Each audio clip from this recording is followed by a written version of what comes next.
It was the last Friday before spring break, and I swear you could feel it in the air. Seventh period calculus, the one class that usually dragged on forever, and even that felt light that day. Everybody was restless. Half the room was already somewhere else in their heads, counting down the hours until freedom. We didn't have a test. A lot of my friends did in their other classes, but not us. Our teacher was the laid-back type, the kind who'd rather kill an hour with a game than watch us stare at the clock.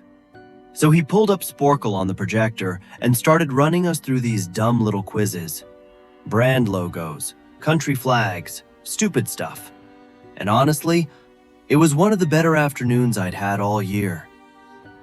I still remember the exact second everything changed. My friend had just blurted out an answer. Adidas, the whole class at how fast he'd said it.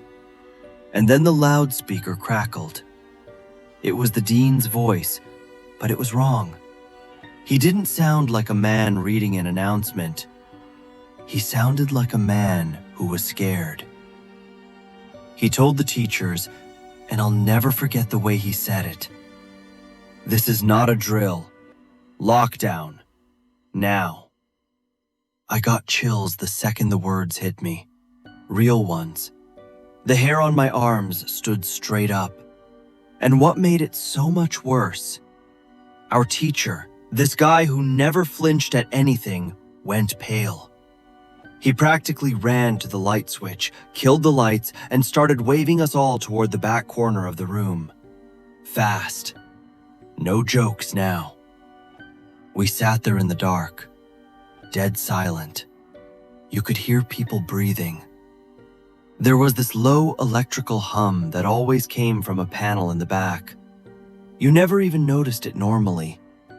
And after about 2 minutes, it just stopped. The whole school went dead quiet. They'd cut the power.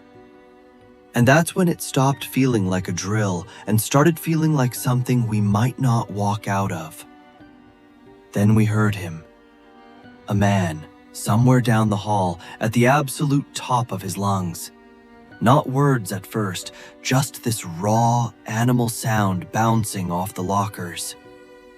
2 girls near me started, and I think that's what made the rest of us truly break.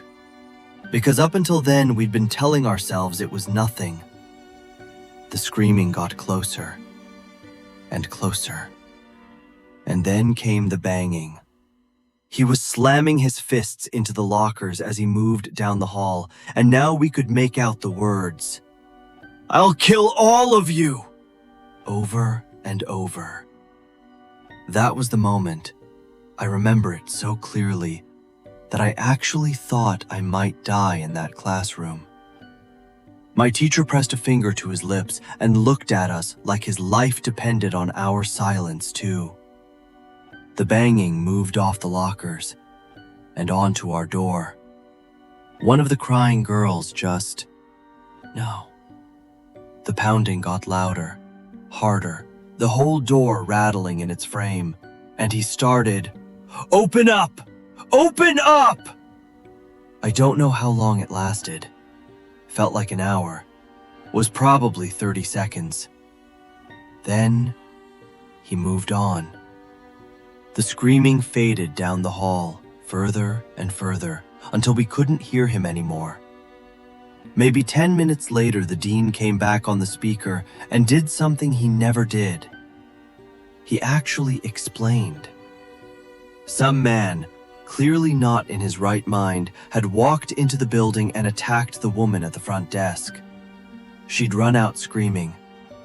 Nobody knew if he was armed.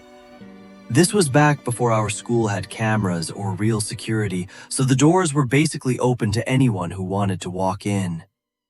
They'd swept every hallway and couldn't find him, so the dean told the teachers to resume class. Doors locked, nobody leaves. But here's the part that still gets under my skin. That night, a janitor found him. He'd been sleeping the whole time in a storage closet near the back of the school.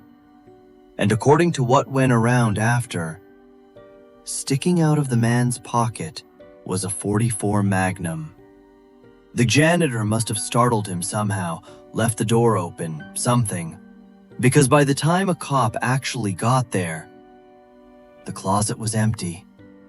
He was gone. To this day, as far as any of us know, they never found him. I try to tell myself he's somewhere getting the help he needed, but I don't really believe that.